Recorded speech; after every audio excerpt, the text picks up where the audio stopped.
I thought we were going to be executed. That was the only thought echoing in my mind as the truck doors slammed shut behind us.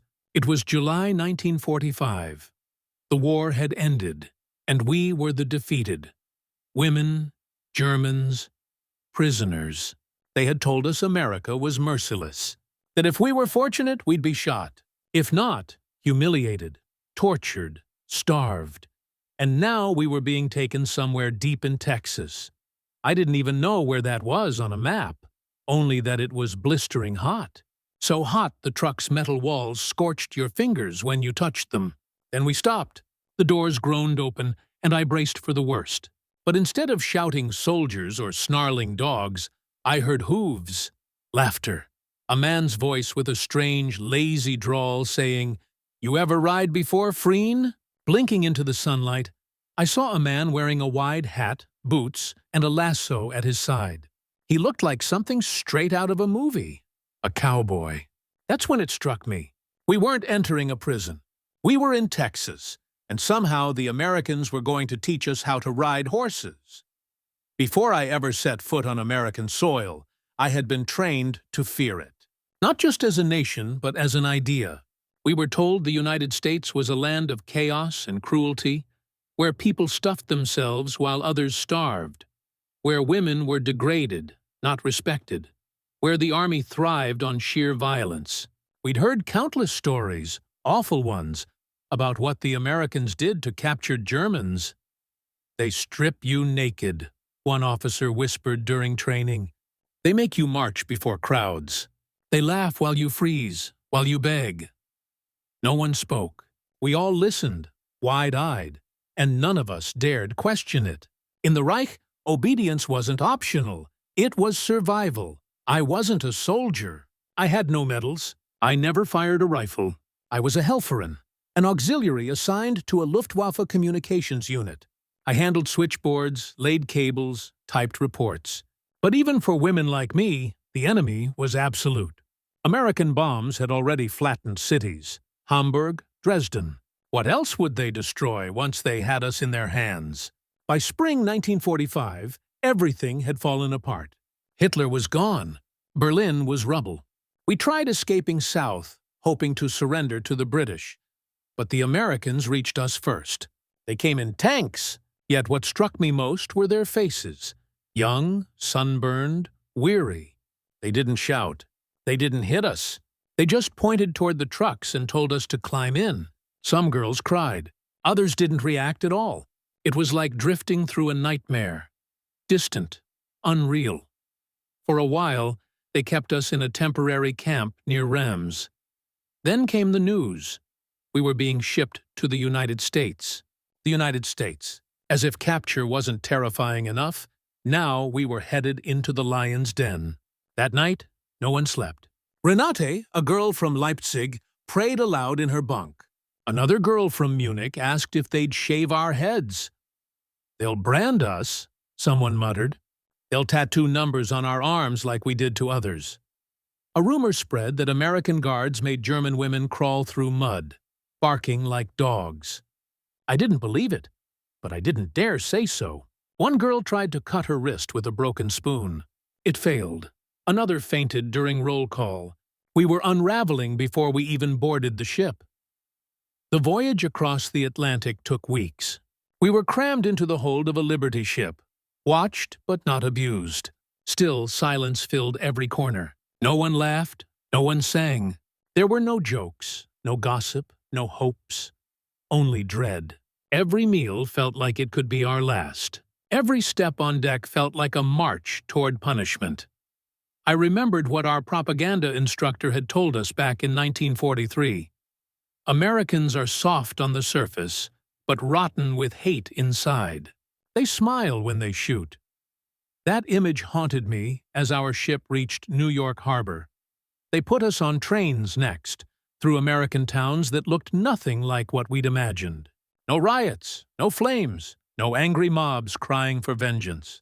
Just quiet neighborhoods, green trees, curious children watching from windows as we passed. Somewhere along the way, I saw a billboard that read, "Drink Coca-Cola. It's the real thing." The phrase stuck in my head.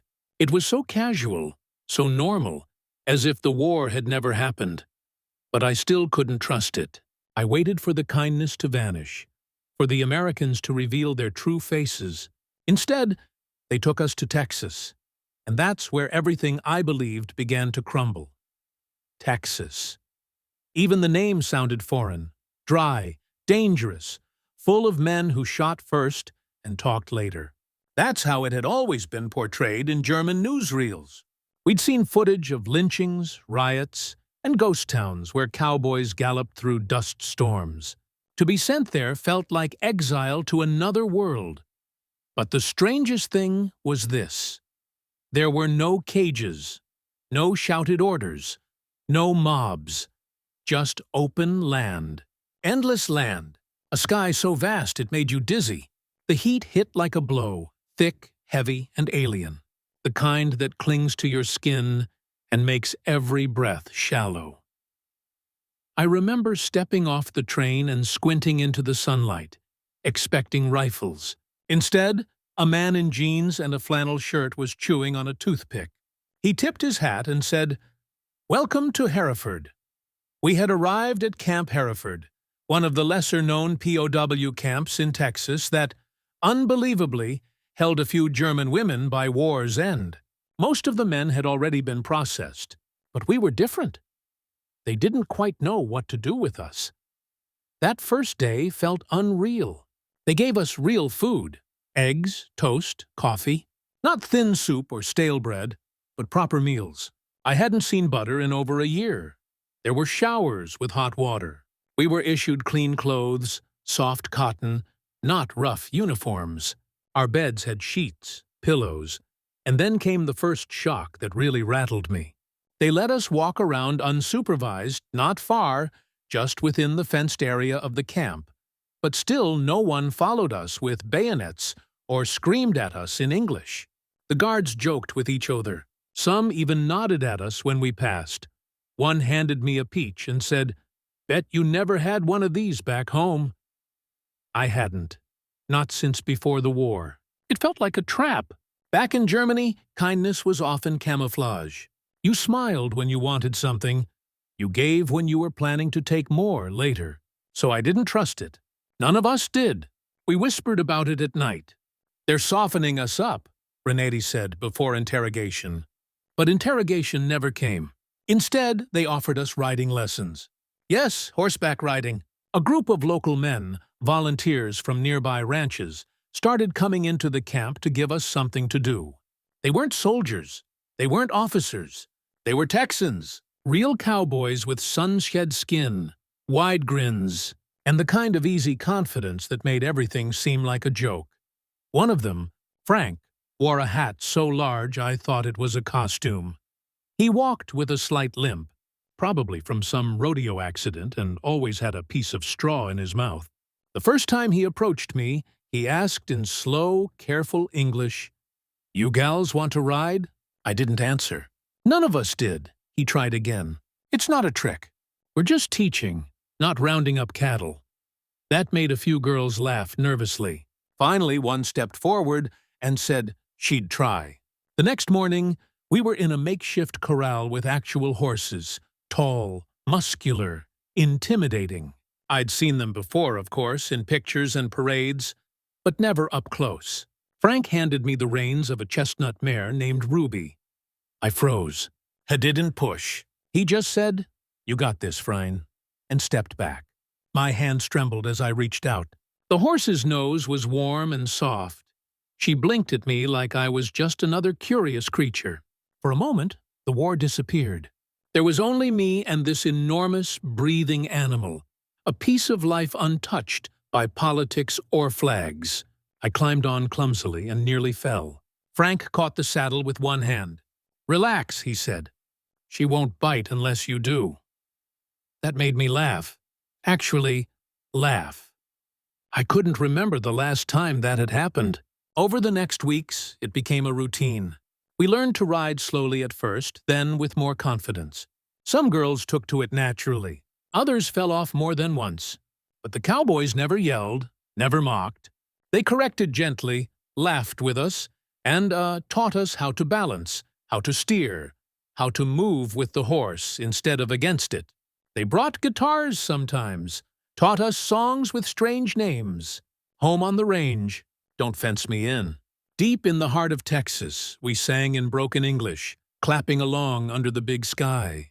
And little by little, something inside us changed. We weren't friends, not yet. But we weren't enemies either. Frank told me once while tightening a saddle strap, "You know, he lost a cousin in Normandy, another in the Bulge." I hated everything about this war, but I figure hating people like you won't bring them back. That sentence stuck with me more than any speech I'd ever heard. He didn't say it to prove a point. He said it because it was true. Say it to prove a point. He said it because it was true. And it made me wonder what else I had been wrong about, what other lies I had accepted without question. Reflections and Re-Education, the Collapse of Nazi Beliefs. If you had asked me in 1943 what it meant to be German, I would have given you a proud answer.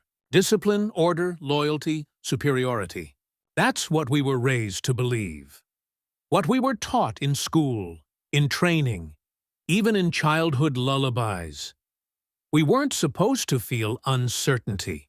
But standing there in Texas in borrowed boots, brushing down a horse named Clara, while a cowboy named Jesse told me about his grandmother's peach pie, I realized how much of my life had been spent pairing slogans I didn't even understand. Every day in the camp, chipped away at something I once thought was solid.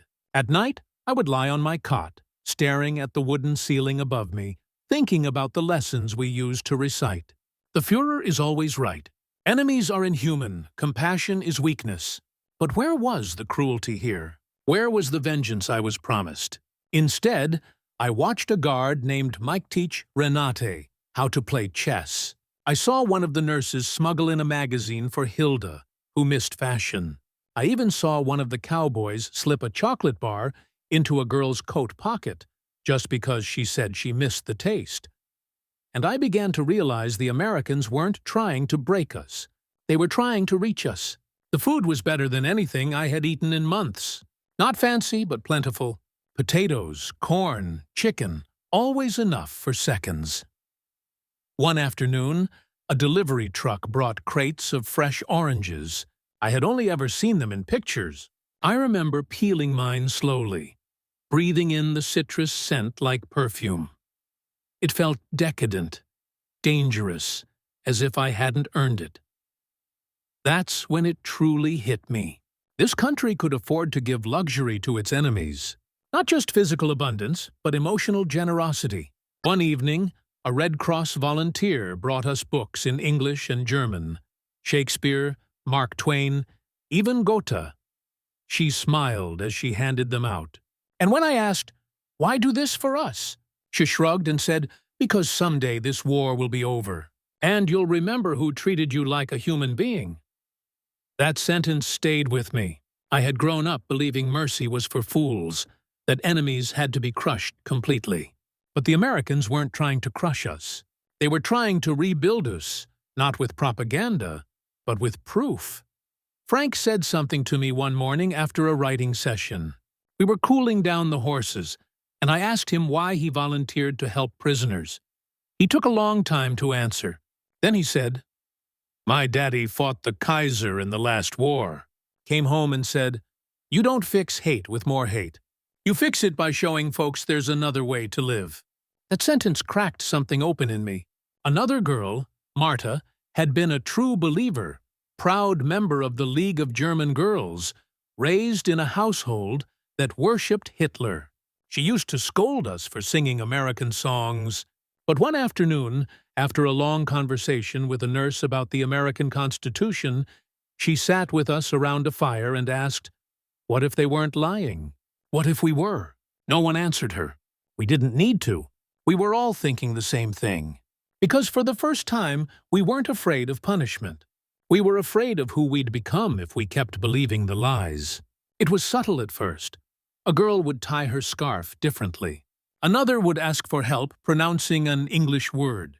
We started laughing more freely, talking about music, asking questions. Real questions like, What's Thanksgiving? Why do Americans vote for their president instead of worshiping him? Why is Coca-Cola everywhere? The answers were simple, but they revealed a bigger truth. Freedom isn't a threat, it's a magnet. One day, we were given pencils and asked to write letters home. Not censored letters, real ones. I remember sitting with the paper in front of me for nearly an hour, trying to decide what to say. Should I tell my mother that I was learning to ride horses from cowboys? That I had been given a cookbook and asked to share a German recipe? That I was allowed to read, sing, joke, exist without fear? I did tell her. I wrote it all. And I ended the letter with a sentence I never imagined I'd say in 1945. Mama, the Americans are not what they told us. I think they might be better. It wasn't easy. The slow unraveling. There were moments of guilt, of shame, of anger, not at the Americans, but at ourselves for being so easily manipulated. We had sung songs for Hitler, worn his badges, raised our hands in salute. Now we were raising them only to guide a horse forward. Sometimes I cried without knowing why. The kind of tears that come not from pain, but from clarity. When the fog lifts, and you see what you've done, and what you've lost, and what you still might recover. I once asked Frank if he thought we'd ever be forgiven. He looked me straight in the eyes and said, "That's not my call, but I believe people can change. You already are, healing through horses and humanity." I used to think riding horses was a luxury for the rich or Askill for soldiers. In Germany, horses were for parades or for officers with polished boots and perfect posture. We were taught to look at them like tools, symbols of strength and control. But in Texas, I learned something different. Here, riding was about rhythm, about trust, about letting go. I still remember the first time I galloped. The morning started slow. The sky was streaked with orange. Frank asked if I wanted to try something new. I nodded before I could think better of it. He tightened the saddle on Ruby and gave me a look I hadn't seen before. Not mockery, not instruction, just belief. We trotted out to an open field. It smelled like grass and dust, and the faint sweetness of hay. Frank said, kicked gently, "Lean forward. Don't think too much. Just ride," and I did. Ruby took off like she'd been waiting for that moment her whole life. The wind whipped my face and my heart beat so hard I thought it might burst. My legs gripped the saddle. My hands tightened on the rez, but my mind it let go. I wasn't a prisoner anymore. I wasn't a uniform or a category. I was just a girl on a horse flying over Texas. When I finally stopped, I was out of breath and laughing. Frank rode up beside me and said, "Now that's how you find freedom, Fräulein." It stayed with me, that feeling. Not just the speed, but the permission to feel joy again. In the following days, more of us tried it. Not just riding, but living. We braided each other's hair. We sewed small patches onto our borrowed clothes. We wrote poems. We told stories about the girls we used to be before the war turned us into shadows. One afternoon, Marta, who once wouldn't speak to Americans, brought a wild flower into the bunkhouse and placed it on her cot. She said, "It smells like home." And nobody laughed because, in that moment, it felt like home could be anywhere, even in a dusty Texas field. There were still hard days, of course. Letters from Germany arrived with stories of starvation, destruction, family members lost. Some girls broke down and didn't get back up for hours. But even then, someone would sit beside them, hold their hand, or bring them something warm to drink. That kind of care didn't exist in the Reich. We'd been trained to hide weakness, to report it, even punish it. But here, it was okay to break down. It was okay to be human. And the horses, my God, the horses helped. They didn't ask questions. They didn't care about uniforms or borders. They just needed patience and food and a soft voice. A horse named Blackjack became something like a camp mascot. He had a scar on his left leg, a bad attitude, and a love for apples. He only let one of us ride him, Lena, the quietest girl in the group. She had lost her brother in Stalingrad and never spoke of it. But with Blackjack, she smiled.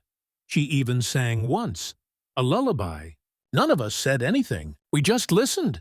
And slowly the guards began to see us differently, too. I don't think they ever really hated us. But at first, we were still Germans. By summer's end, we had names, personalities, nicknames, even. One of them called me Tex, because I had the best posture in the saddle.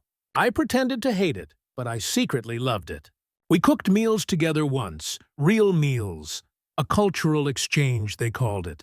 We taught them how to make cartel salat and apple cushion, and they brought chili and cornbread and something called barbecue that changed my life. We ate under the open sky, passing plates, swapping jokes. Someone brought a harmonica. Someone else danced. I remember leaning back and looking at the stars, thinking, what kind of war ends like this? But it wasn't the war ending. It was the hate. It was the history we'd been told about the world, about ourselves finally unraveling. One morning, I helped clean out the stables with Frank. It wasn't glamorous mud, manure, sweat, but I didn't mind. I asked him if he had always wanted to be a cowboy. He laughed and said, "Hell no, I wanted to be a pilot." But the war took too long.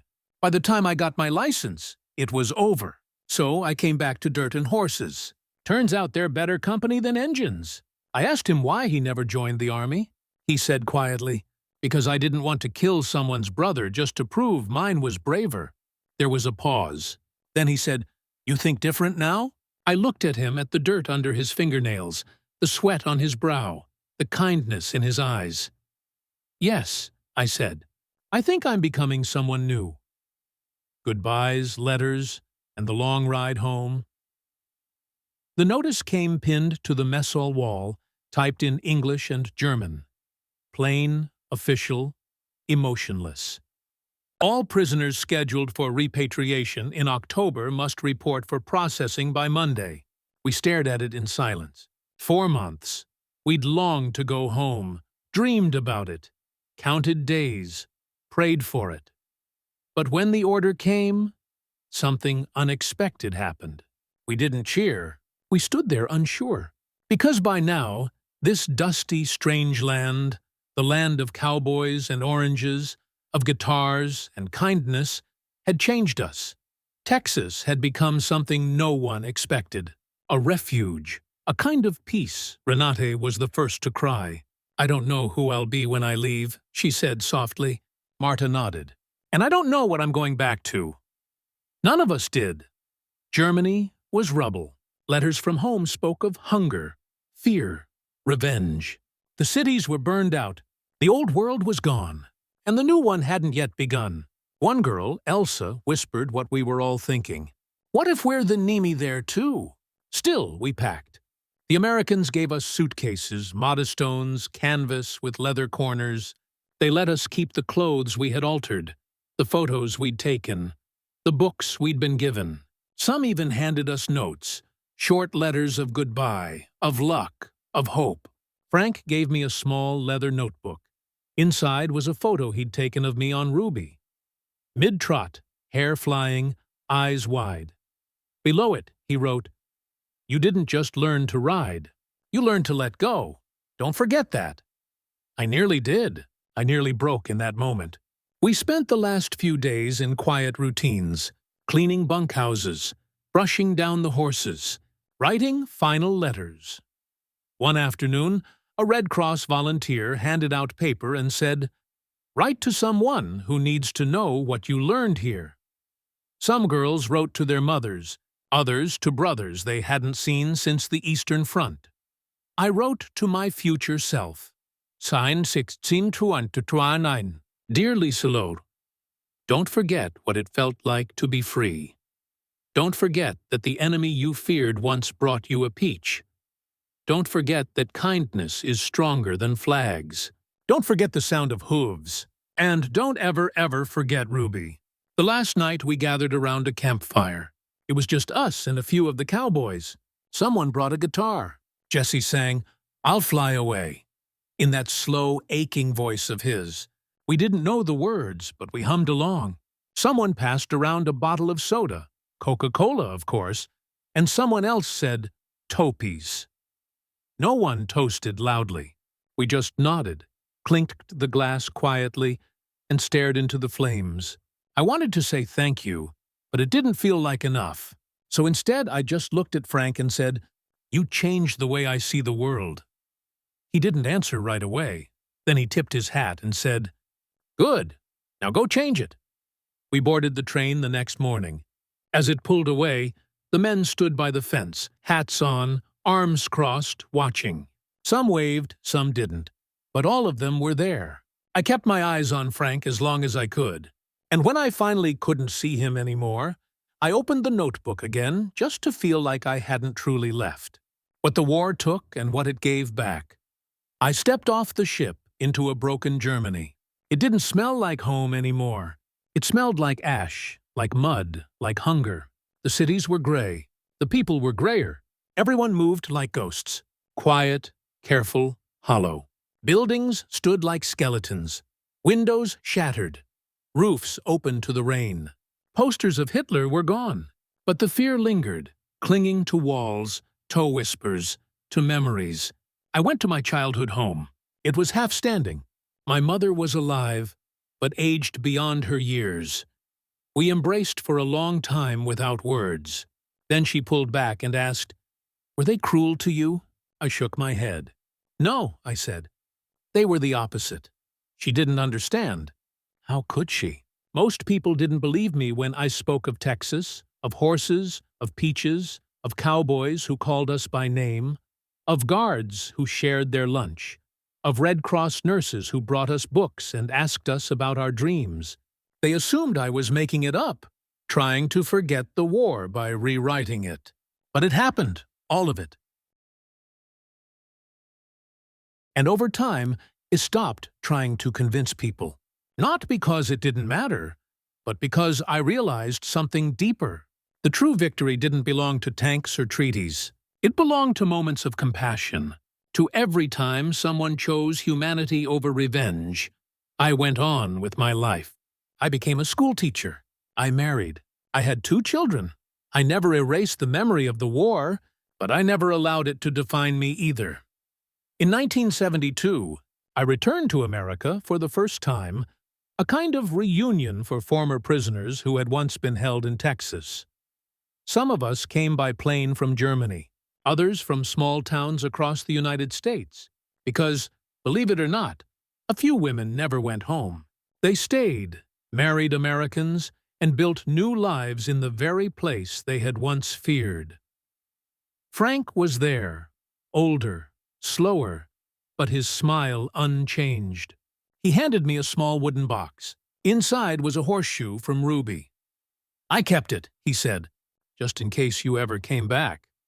I wept then, not from sadness, but from thankfulness, because even though the war had stolen nearly everything from us, it had also left us with proof that kindness isn't frailty, that the human soul, though twisted and scarred by ideology, can still find its way back to something pure. We were no longer the same girls who once marched in tidy rows and shouted slogans. Texas had unmade that. Or perhaps Texas had simply revealed who we had been all along, before the war tried to tell us otherwise. Sometimes I think about what might have happened if the tables were turned. If we had captured them, would we have shown the same compassion? I'd like to believe we would now. Because once you've known mercy, true mercy, it becomes part of you. It shapes your sight, your memories, your direction. Even now, when I smell fresh hay or hear the gentle rhythm of hooves, I'm carried back there, to the dust, the sunlight, and the laughter I never expected. To that place where a girl raised to hate met a man who taught her to ride, and in doing so, taught her how to live again. War made us adversaries, but a horse, a field, and a cowboy made us human once more.